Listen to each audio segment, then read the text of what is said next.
Hello, and welcome to the Decibel Boost podcast, the official music podcast of the website Surreal Resolution. I'm your host, Robert, and this episode is sponsored by Keurig. And with me, I have... But, hello you, I'm Alex, and I just wanted to do that for some reason. And... I'm Mark, and can I move in with one of y'all in the next state, please?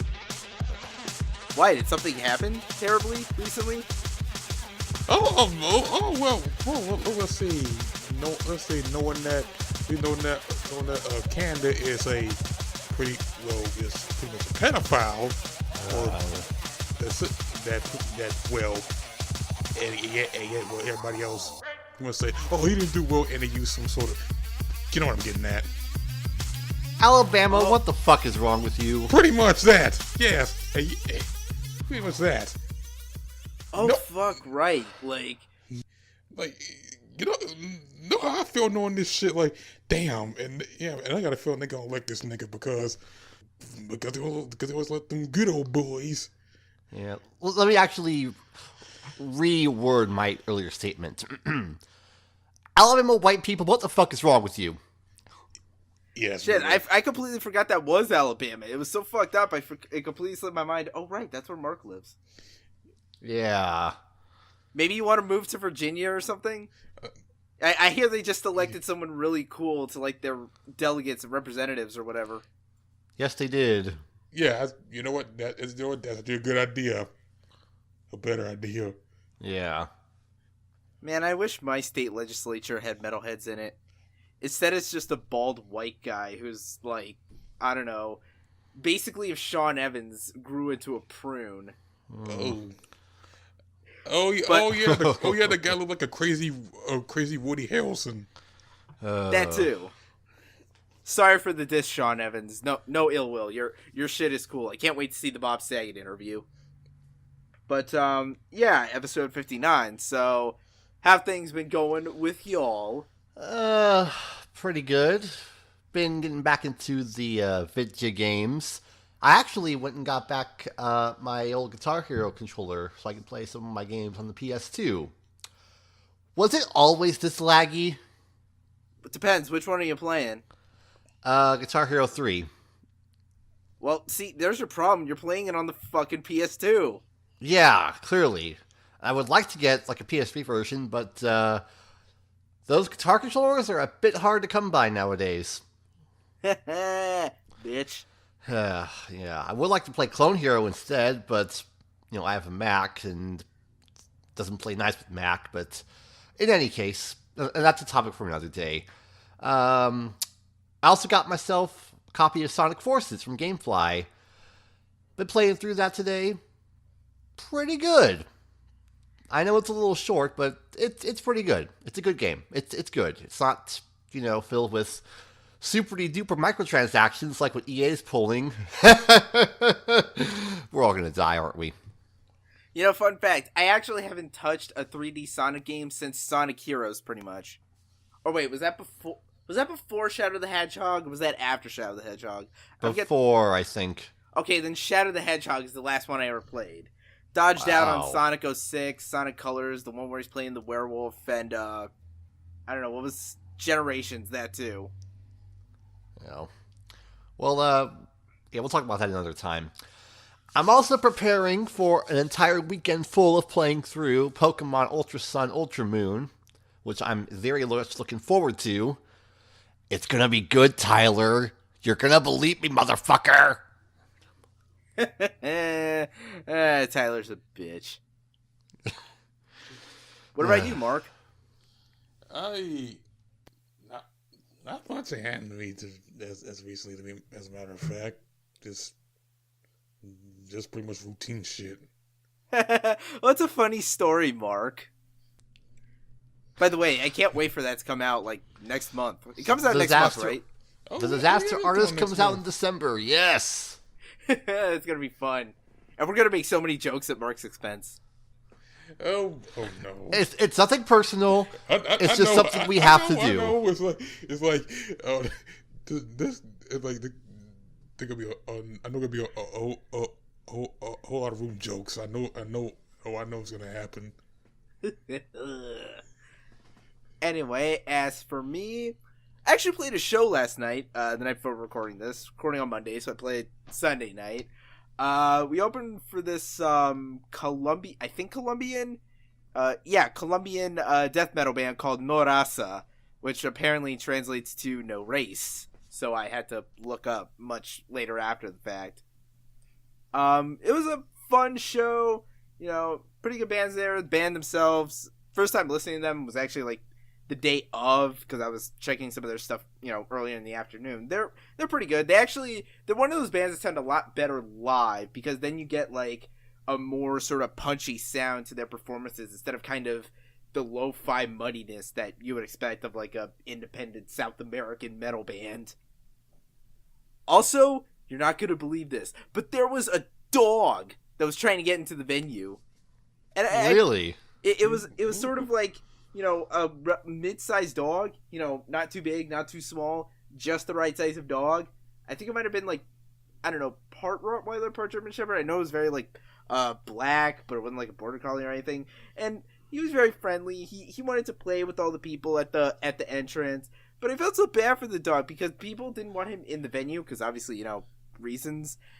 But it was like raining outside most of the time. And I was like, oh, poor puppy, he's in the rain. I want to bring him inside and pat his head and give him belly rubs. But obviously, it's probably not the safest idea to have a dog running around in a place where big, sweaty guys are running into each other like maniacs. Yeah. But still, poor puppy. I think about that puppy. And was there anything else?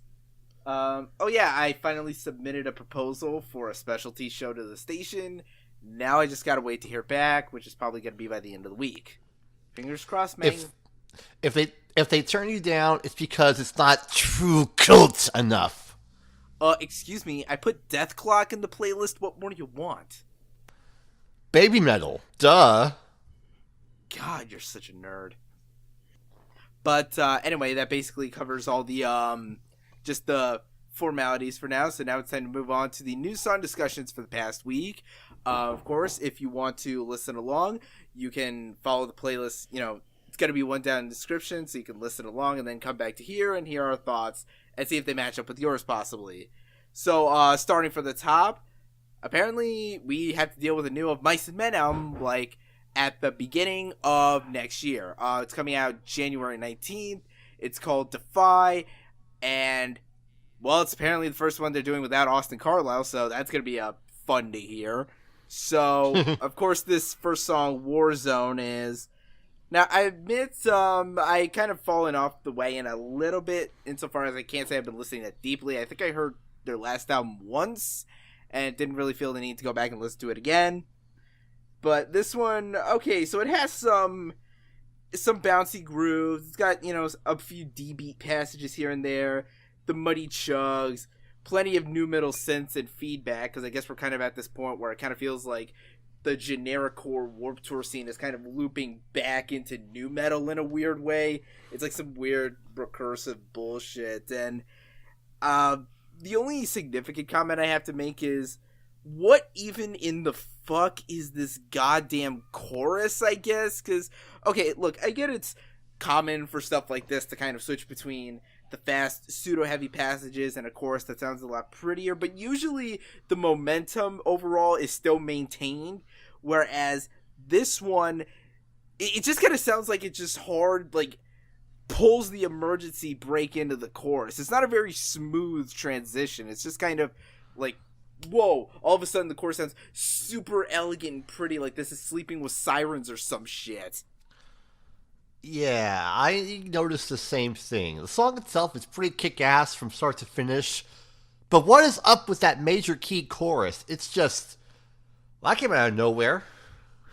Guys, remember, like, key changes, they need skill to pull off. I mean, heck, not even Stone Sour can do it half the time. I still remember that one song from the House and Golden Bones Part 2, Corey.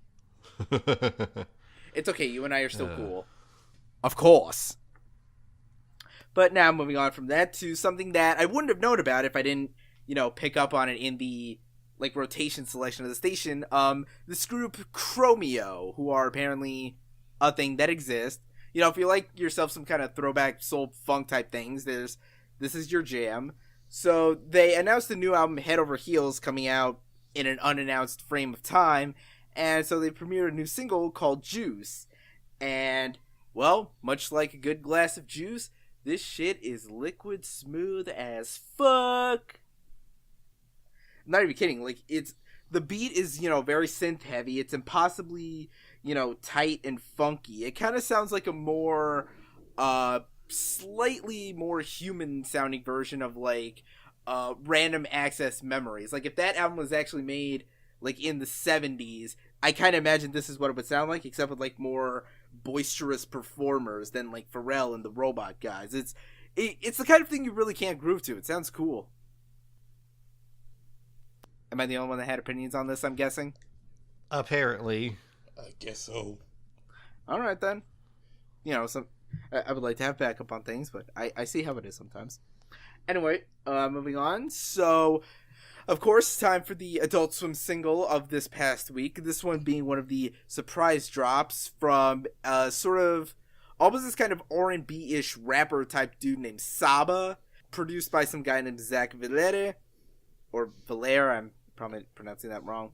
But yeah, no clue who either of these guys are, so this will be a surprise to talk about. So we got a song called 360, and the melody of it, like I said, it's R&B, but it's very much also like a chiptune kind of thing.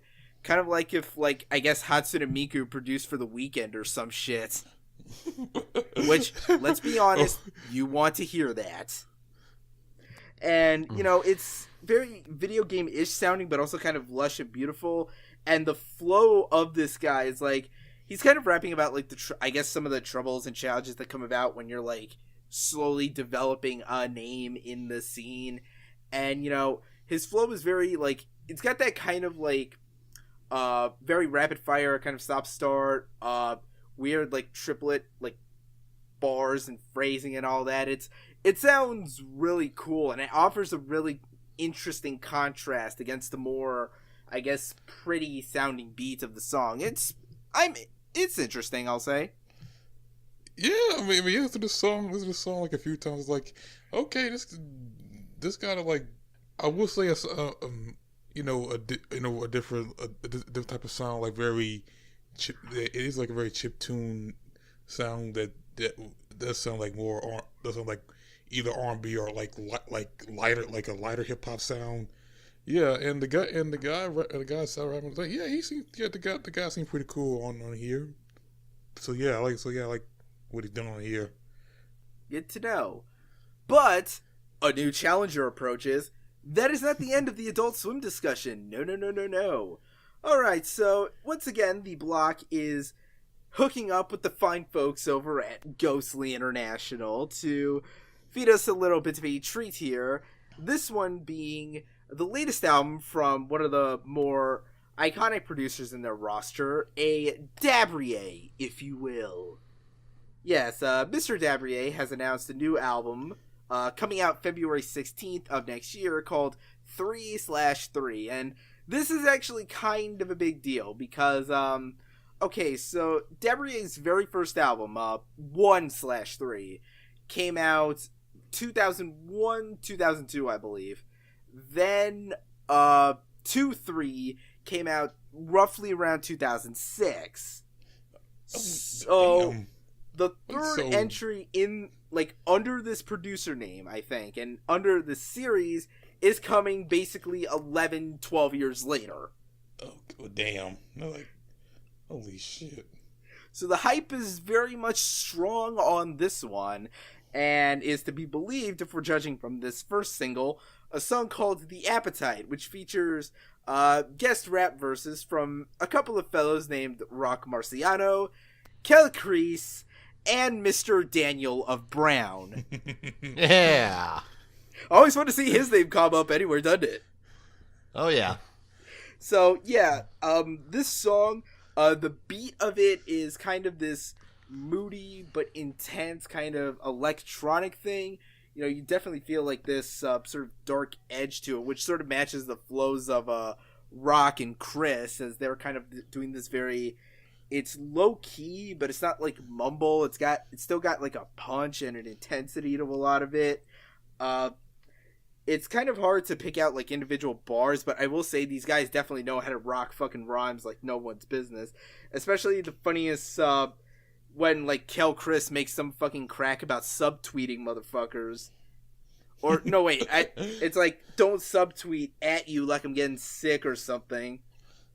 And then of course, you know, when Danny kicks in, his flow is just on a completely different level from the other guys. You know when he comes in because he's got the more forceful flow. It's like, smoke so much my brain don't rest, up all night writing to get it off my chest or shit like that. I do a terrible Danny Brown impression. This is why I don't rap. But yeah, this as someone who's only ever heard one song of Dabrye's, I think it was off the first Ghostly Swim compilation. I gotta get through this guy's discography. This sounds like it could be, you know, fucking banger shit. Mm-hmm. Okay, yeah, this is some pretty dope shit. Like I think I heard like I said, I heard him before, like on the Ghostly Swim track, and maybe one other track of his I heard maybe a long time ago. But yeah, this is some dope shit from the futuristic beat to the rounds from Quelle, Chris, Marciano, and Danny Brown especially.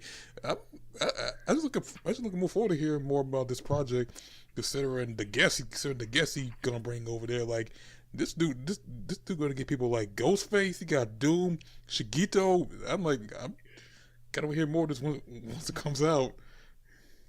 It's gonna be good shit. Mm-hmm. All right, so moving on from that to, okay, this is a band that for some reason I keep forgetting exists, but they're also going to be dropping it out on February 16th. This is from a Screamo ad called Pianos Become the Teeth. Well, at least for this song, I use the word Screamo kind of loosely. You wouldn't know it listening to this new song. So the album coming out February 16th is called Wait for Love. Well, I mean, you're kind of making us wait a little too long. This is 2 days after Valentine's Day. Come on. Bad timing there, people.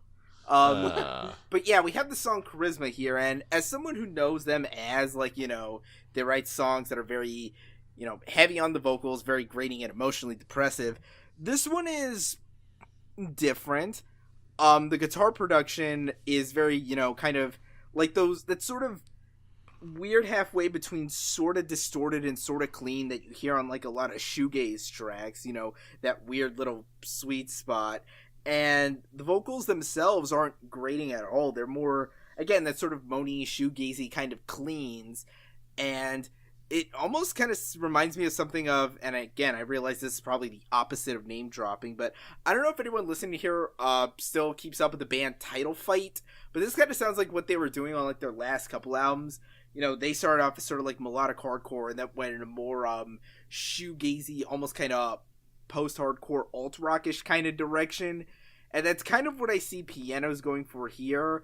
I mean, it's not a bad song or anything. I can kind of go with it, but I will admit I'm kind of a little on edge. I'm waiting to see what the full context is and how all this pans out.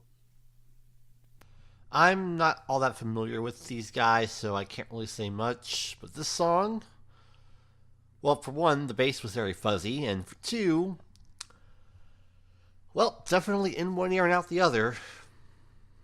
Yeah, that's why I said I'm kind of waiting on the big picture, because this isn't a bad first impression, but certainly not the best one they could have gone with. Mm-hmm. But, anyway, speaking of stuff that made bad first impressions, so again, we got a new song, the second new single from the upcoming N.E.R.D album, No One Ever Really Dies, still without a release date, although all those people like Complex Comp with their hot sauces still got to hear it. Although in retrospect, that's probably not a great thing, considering that first song was just terrible. And now we have another song. This one actually featuring Mr. Andre 3000. You know, the man who just kind of spits a bar or a verse here and there and kind of slinks back into the ether or wherever it is Andre 3000s do when they're not doing music. But yeah, this is a track called Rollinem Sevens, and again, this is another one that's just really annoying. Like, it's structurally repetitive as all hell. The beat just kind of, I don't know how to describe this beat.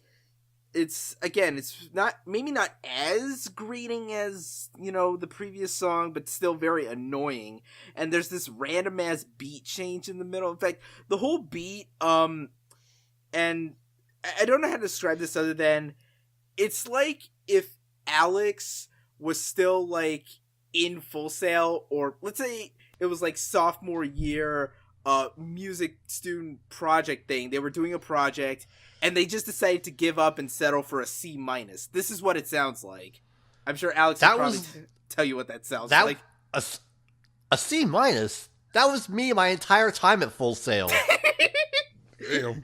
Nah, come on. But let's be honest, even you trying to pull a C- would turn in something better than this. Come on. Yeah, fair enough. I mean, to be honest, creating electronic music isn't really as hard as you might think. It's actually kind of simple once you understand the basics. So then what's N.E.R.D's excuse for having this shit be fucking clattering and obnoxious as all hell? It's just like listening to a chorus of, hey, you want to hear the most annoying sound in the world? Just layered and layered. So naturally, it's no surprise that Andre 3000 is the best, or at the very least, the most pleasant sounding part of this damn song. But and I forgot to mention something. There is a very specific sample in here that the second I heard it, I had to double take, stop, rewind tape, and play back. Does the name Bub Rub mean anything to anyone here? Bub what? Huh? Okay, sorry, I have to go on a tangent on this, but here's a little old school, late 2000s meme history lesson. There was once a really old news report that was reporting on this trend of whistle tips, where people would install these things in, like, God, what do you call that thing in the car where, like, the smoke comes out of, I think, the exhaust or whatever, like that. Exhaust pipe? Yeah, the exhaust pipe that would produce this loud whistling sound. And in that report, at one point they come across one guy, and it's kind of like a brief 20-second thing. It's like, what are your opinions about the whistles? And the response is, the whistles go, woo! It's woo woo! It's that woo woo! The whistles go woo! When you want to woo woo, it's that woo woo! And it became like this whole meme. Like, I think I heard it before, but I probably forgot. Well, the sample of, like, the whistles go woo, that shows up randomly just out of the blue in this song. It's fucking more like, jeez, what are you guys even doing? That's just weird. I mean, I like the Andre 3000 verse.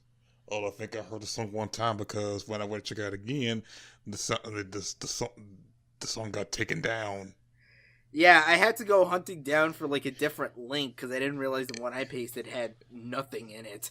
And it got taken out. I think the whole song got taken down for some reason. Bastards.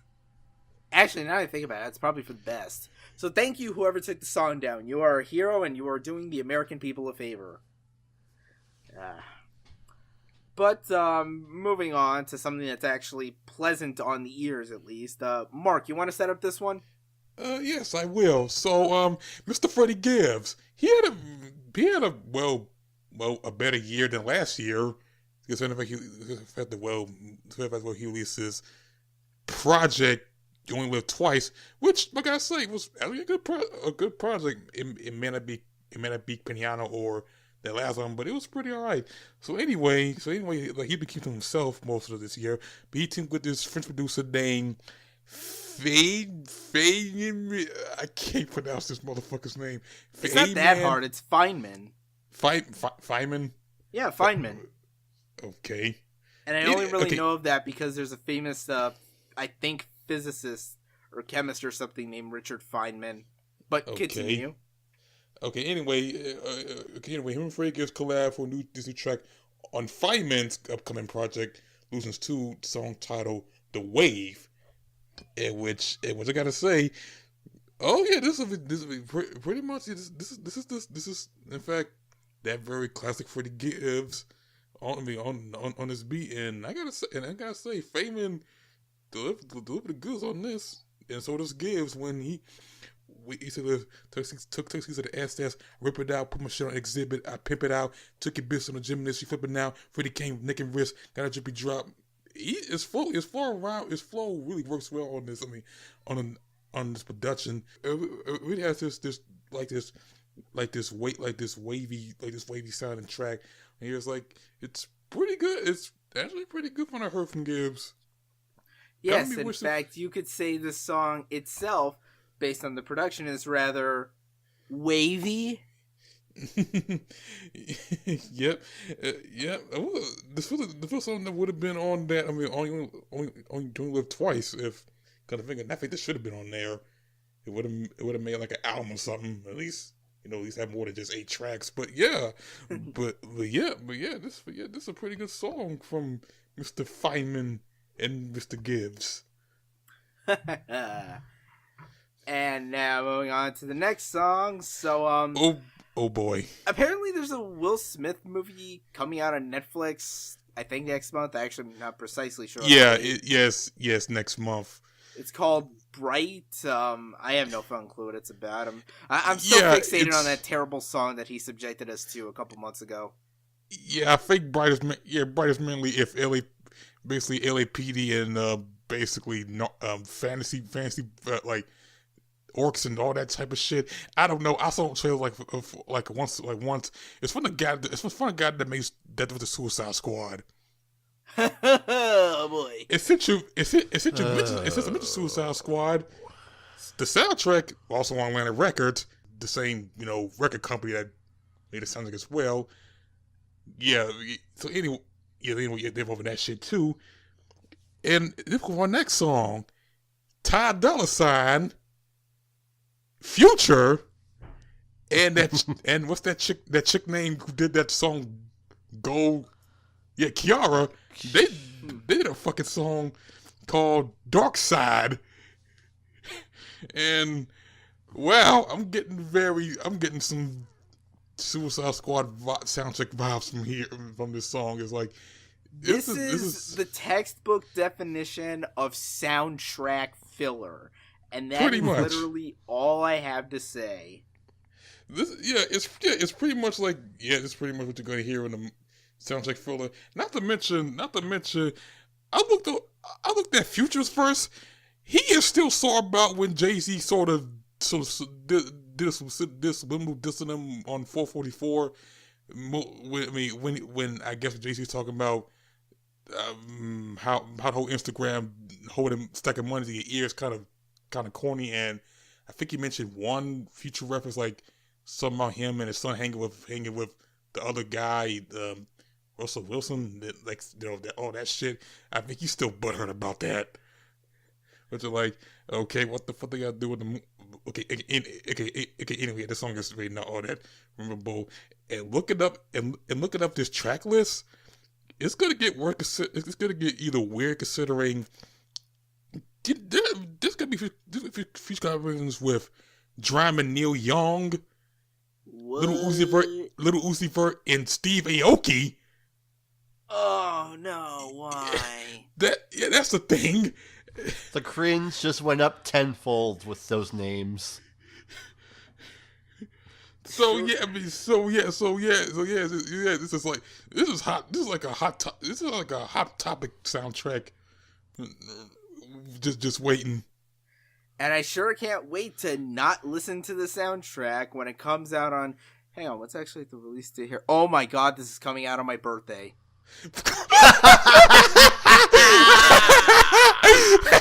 Fucking damn it.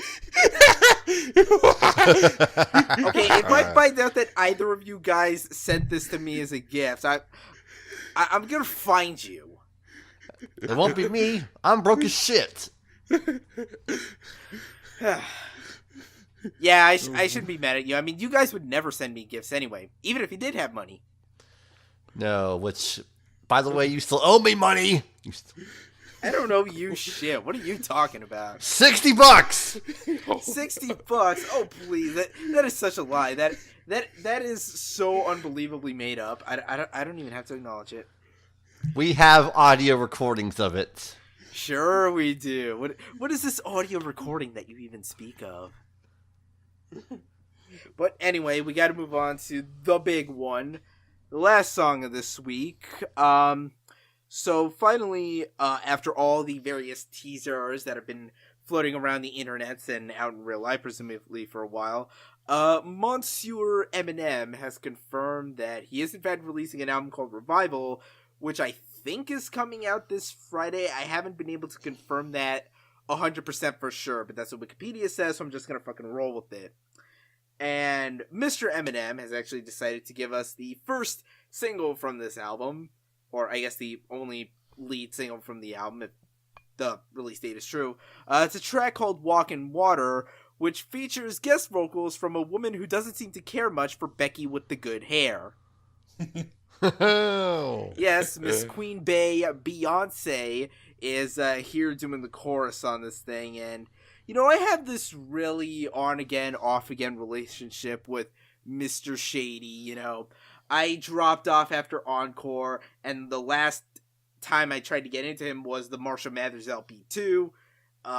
Earlier today, I was finally getting around to fucking Relapse, and I'll probably check out Recovery tomorrow, but yeah, catching up to do. But this song, this shit is fucking boring. I'm so bored, so very, very bored. I'd rather watch a bunch of cupcakes, sing a merry song, and then go surfing on a door. It's so dull, there's nothing to say. I'd rather sugarcoat a leprechaun, feed him to a dog, and then go play some croquet. Holy shit, this is the fucking blandest possible song that I think the fucking Mr. Shady could ever put out. I mean, structurally, it's quite literally just like a verse, chorus, verse, chorus, verse, chorus, A-B thing, fucking lazy as hell. The lyrics, and okay, I guess it fits in with, I guess it's supposed to be a companion piece to Relapse and Recovery, considering this is about, like, I guess his humanity, his emotional fragility, and how he's only mortal as a human, whatever. But the actual delivery of it is so bland, and this beat is so lifeless. It's not doing Shady any favors. And trust me, I say this as someone who got sick of that Rihanna collaboration after hearing it so many goddamn times, or whatever the fuck that other song was off that album that was really big. I'm fucking blanking on the name at this point, but like, yeah, this is just such. It feels like a very nothing song, except for that random ass fucking tag in the outro, which, like, what the fuck? What the fuck even was that? Holy shit! That was kind of weird. Okay, I'll be a little more complimentary to this and say it's all right. It's very laid back and subdued with the piano melody permeating throughout the whole song, and of course, Beyonce's vocals in the chorus. It does get some points for me for that ending. Bitch, I wrote Stan. It's so out there, I can appreciate it. Okay.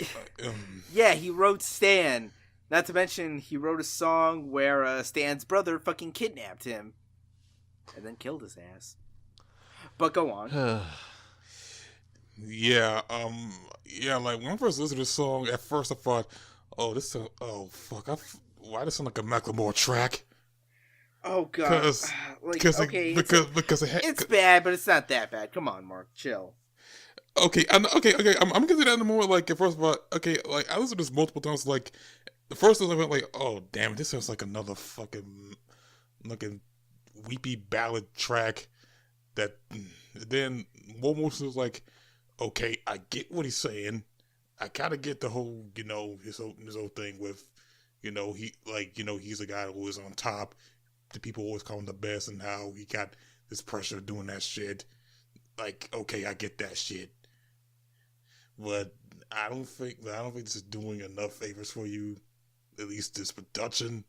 I mean, it sounds like it sounds more like Beyonce's song than you. It sounds something that would have been for Beyonce than you, to be honest. And I don't know, man. Like you, I've been on and off of Eminem for a while, because like he doesn't really grasp me grasp me as much as back then. And I'm not expecting I'm not expecting the old Eminem just to come back, but either way, the one we have now is you ain't that good. You're still not that good.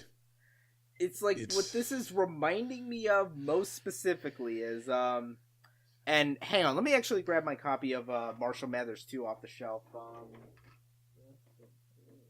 on, get out of there, you bastard. No, I didn't want Energy Card. Damn it. Okay. There. Live, everyone. Here we go. Okay, so, God, what was the song? I think it was the song Stronger Than I Was. The one off of Marshall Mathers LP2 that it reminds me most of. Just that really annoyingly slow, ballady type of thing. But I guess at least here he's rapping instead of actually trying to sing, which... Okay. But still, that is probably my least favorite mood of Eminem, when he tries to get all sing-songy and ballady. Like, it's like, you can do songs like this that don't sound so moaning and slow. Jesus, man. But whatever. We'll find out what this revival album actually has in store, if and when or if it actually drops this Friday. We'll see. But yeah, that covers the news song discussion for this week. We're going to take a quick break, and when we come back, we have a few news topics, like 3, so... Yeah, we have news this week. So, got to take a break. Stay tuned, kids.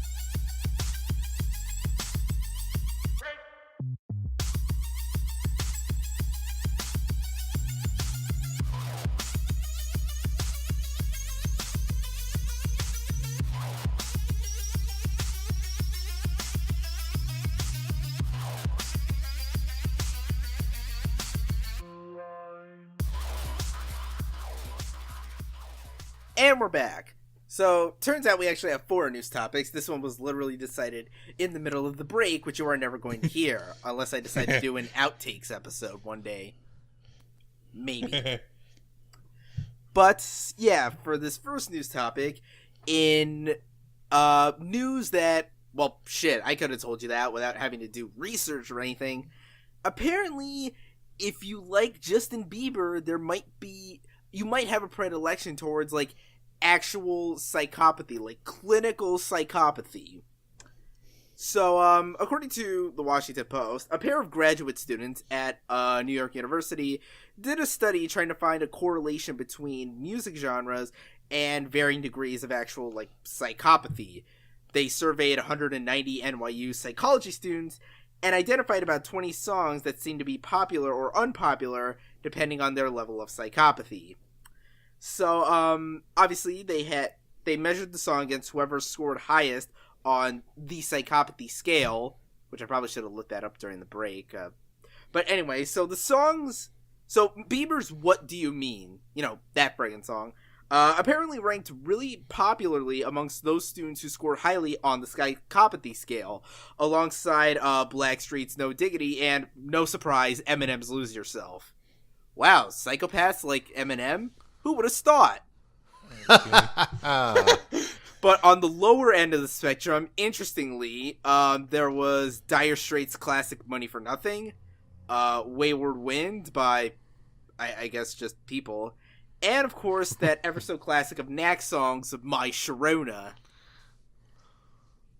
which is certainly an interesting song. Okay. Oh, yeah. Now, it's worth noting the researchers have yet to find a specific pattern in the songs that are popular or unpopular with psychopaths. Though, as I say, their initial hypothesis that psychopaths prefer songs without lyrics have been proven false. Apparently, this is going to be formally presented at a meeting of the Society for Neuroscience in Washington this week, which, oh boy, it's going to be interesting to have a bunch of intellectuals having to fucking listen to Justin fucking Bieber. Well, I mean, it could be worse. Take a listen to that new Taylor Swift album, which, according to Consequence of Sound, is a solid D+. That sounds about right. People do not like this album, and gee, I wonder why.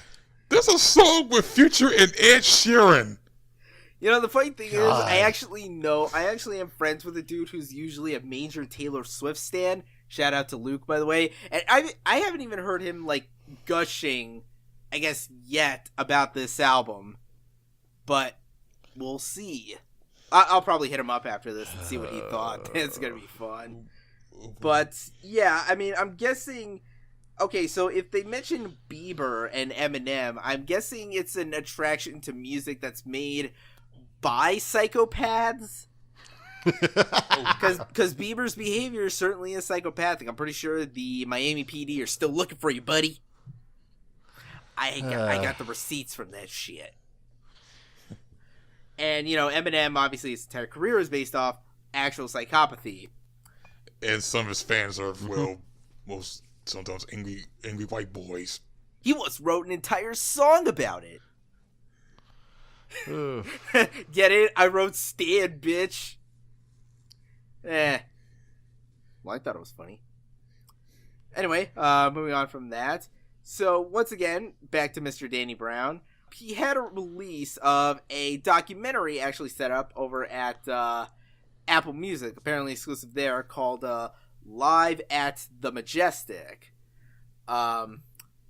Apparently, it was supposed to come out November 7th, but, according to him on Twitter, like a couple days afterwards, apparently they pretty much shelved it.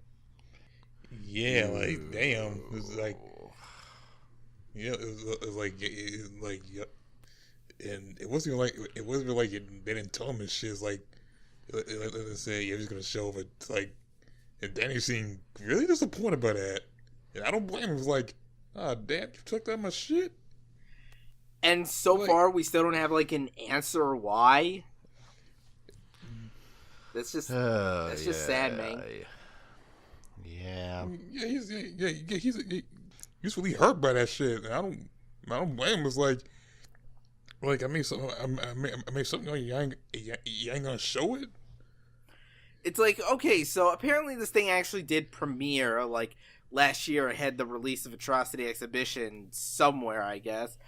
And if it's pretty much set to release, why wouldn't you release it? Like, okay, Apple, this is probably, like, one of the few cool things you could have gotten to release. Maybe the only cool thing, now that I think about it in retrospect. But I'm sure Alex will tell me I'm wrong or something. No, it's just, this is a part of a much larger discussion that's probably best suited for another time, because then we get into talking about how Apple's going through, you know, video content, and that's just a mess right now. Pivot to video content. But anyway, moving on from that, let's talk about Mr. Mike Patton. But before we do, let's just say a quick rest in peace to former Faith No More vocalist Chuck Mosley. We care a lot about what you did for the band. Hear, hear.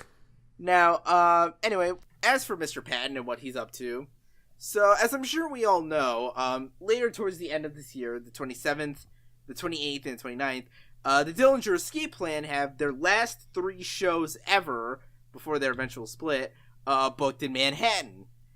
I really wish I had the finances to go. Don't we all? Don't we all?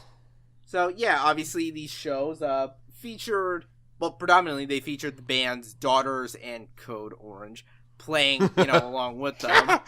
But for the first of these shows, I believe it's I'm not sure if it's all 3 shows or just the 27th, but I'm seeing here on the 27th show they're having Godmother instead of Code Orange and Daughters. Right, but anyways, they do have, of one of these shows, or perhaps all 3, they are preparing a little treat for us. See, there was a magical period between the departure of their original frontman Dimitri Minakakis and the picking up of Greg Puciato was the vocalist. In that time, they released an EP called Irony is a Dead Scene, which featured Mike Patton on vocals. And they've confirmed that they're going to perform the entirety of that EP live. And guess who's coming around to do it? Mike Patton. Yeah! And this is on my birthday, and it's sold out, so I couldn't even bother to go even if I had the money. God damn it. Fuck, it's sold out already? Shit! Yeah, that EP is fucking awesome, too. I know, right? It's like, this is a thing that pretty much, like, never happens because, well, okay, so they've been playing, obviously, material from the EP for years, but pretty much never, or at least hardly ever with Patton, because obviously he's a busy man with lots to do. So the fact that this is happening is not only an awesome treat in its own right, but probably one of the most perfect ways to sort of cap off the Dillinger legacy. To everyone that bought a ticket there, you're the luckiest sons of bitches on the planet, and can someone sneak me a ticket? I'll pay you in Bitcoin.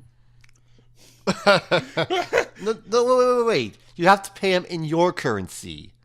Memes. But Bitcoin is a meme. Loopholes, man. Where are you getting this from? Where are you getting all this from? Your fucking meme machine or something? Maybe. Plus, I actually know a couple of people that are legitimately investing in Bitcoin. But don't question me, sir. I just want to see this. You know, I saw Dillinger around this time last year, I think. They were great. I'm sad now. So let's move on to news that maybe will make me not sad. Oh, wait. Maybe not. Oh, God. Well, it's kind of back and forth here. So for our last news topic this week, we, of course, have a festival lineup to cover, which I don't think we've actually done in a while.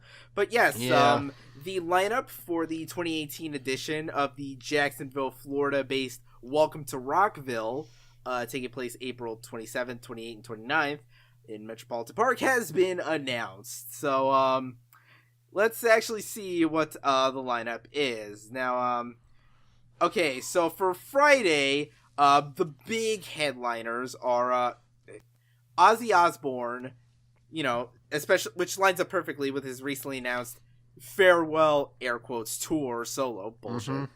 Godsmack, and Five Finger Death Punch, the poor man's Godsmack. But looking at the rest of the lineup for that day, there's Hailstorm, The Used, oh god, Parkway Drive. I remember when you guys were actually good. There is the cover band of Under Oath, known as Under Oath. Trivium. Atreyu, which is the poor man's Trivium. Oh, hey, a good band, Power Trip. Hey, look at that. You know, they can rock the stage when they're not busy owning that douchebag Gavin McInnes on Twitter. There's Texas Hippie Coalition. There's the band 68, which is, you know, actually not too bad. Palisades, While She Sleeps, Bad Wolves, and Them Evils. All right. Now let's move on to Saturday. The big... May I? Go ahead. Okay, so for Saturday, your headliner for this festival, which will probably bore most of you since apparently 60% of the people who saw them on Metallica's tour were only just Black Album normies, Avenged Sevenfold. Ew. But there is at least Stone Sour, which should be fun. Yeah, they're okay. Then there's Breaking Benjamin, which I didn't even know they were still around. They are? Holy sh... Oh, no, wait, I remember, because didn't their frontman launch a really angry rant against, like, a fucking Star Wars game or something? Yeah, that's what it was. He got, like, super butthurt at, like, Battlefront, I think. Huh. Well, anyway. There's a really long string of question marks, so I guess there's one more announcement that's coming, which festivals, stop doing this. Actually, if no. Contrary to popular belief, there actually is a metal band whose name is literally just a string of question marks. Huh? Well, that's fucking stupid. What? They often tour with the band whose name is literally just 3 exclamation points. That's also stupid. And just for the People record, think black metal bands have bad I'm only names. making up that first one. The 3 exclamation point band is actually real. Apparently, you're supposed to pronounce it chick. But in any case, I guess that's a real thing, even though it makes no fucking sense, but whatever. And, oh god, it gets even worse. We have Hollywood Undead. Ugh. The Jesse Leach-fronted Killswitch Engage. All Killswitch Engage is bad. Killswitch Engage, don't fucking at me. Oh my god, Black Veil Brides. Why are you still around? Why are you still around? Black Veil Brides. The poor man's Asking Alexandria. Oh, and speaking of which... Wait, hold on. Asking Alexandria is the poor man's Asking Alexandria. What the hell does that make Black Veil Brides? The poor man's Attack? The poor man's Hot Topic Core. I don't fucking know. They both suck. That's the point. God, fucking Danny Warsnop. Oh, hey, Seven Dust is still around. That could be fun. At least they technically have some shredded dignity. Pop Evil is still around, which whoop-de-friggin' do. Oh my god, it's the party god Andrew WK! Yeah! Finally something good. Okay, so we're up to 3 good bands here. All right, we're making progress. We also have here for Saturday Avatar, Butcher Babies, Red Sun Rising, Joyous Wolf, Tyler Bryant and the Shakedown. Oh hey, I didn't know Tyler was performing at this. We're up to 4. Stick to Your Guns. They're alright. Play Royale. And lastly, The Wild! Exclamation point. Oh boy. And now, Yeesh. That's your... It's kind of weird when, like, the lower tier part of the bills have technically more good bands than the top build of that day. But at least for Sunday, it will bounce back. And I will round things out here. So for Sunday, your big 3 headliners are Foo Fighters, Queens of the Stone Age, and Billy Idol. And looking at Sunday, we have, the rest of the bands. Clutch, Bullet for My Valentine. They only have one good album. Yeah, Scream Aim Fire, that's about it. Yeah. Thrice, good to know. Greta Van Fleet, Baroness, the poor man's Mastodon. And no, I'm not going to stop making that joke through the rest of this bit. Shut up. We got Quicksand, Red Fang, The Sword, The Bronx, Turnstile, a.k.a. the poor man's Snapcase, The Fever, Black Foxes, spelled with 2 X's because reasons, Fireball Ministry, which I guess is different from regular Ministry, and Spirit Animal. So technically, on average, Sunday is the best day. Mm-hmm. But I don't know, man. Yeah. Like, that's kind of... I imagine... I wouldn't be surprised if most of the sales for this are Sunday tickets. The person that actually wants to go all 3 days to this is like, dude, what are you doing? Like, why? The late spring festival lineup for the South does not look very good, so I'm not looking forward to Carolina Rebellion. Yeah, well, we'll probably have to stick... we're leaving this behind now, but we're probably going to have to stick a pin in this for any other festival announcements. We'll just... If it sounds like we're getting deja vu, then we'll probably know why. Yeah. But yeah, that's that fucking festival. That's it for the news topics. So now we just gotta cover the new album releases for the week of November 17th, 2017. Starting from the top, there's a new release from Bare Naked Ladies called Fake Nudes. That's a bad pun. A new Morrissey album, Low in High School, for all you depressed people out there. Ooh, a new Mavis Staples album, If All I Was Black. We got a new release from Talib Kweli. God, I hope I'm pronouncing that right. I'm probably not. Radio Silence.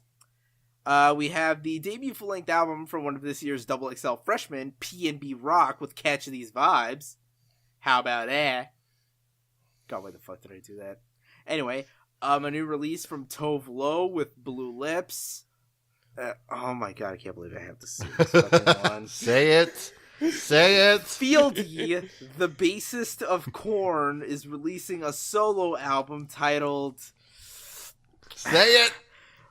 Basically.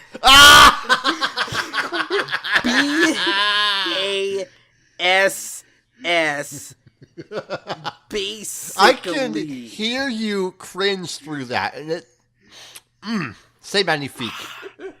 I'm holding a pocket knife in my hand right now. I can just... But I'm not going to, because contrary to popular belief, suicide is not painless. No, it's not. Ask Kenny that. Anyway, we got a new album from Cavalera Conspiracy with Psychosis. We're finally getting that second collaborative album from The Body and Full of Hell with Ascending a Mountain of Heavy Light. The latest album from Industrial Metal Titans Godflesh with Post Self.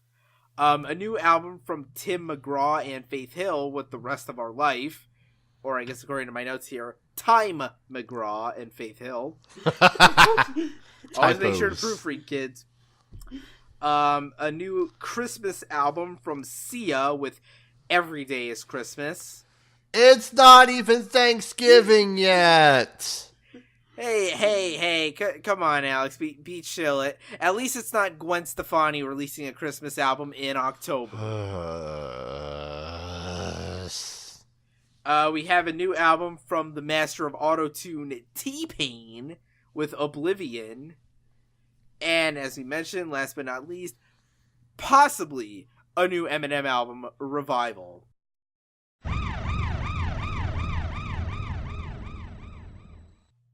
Hey folks, Robert here. Sorry to interrupt, but this is actually breaking.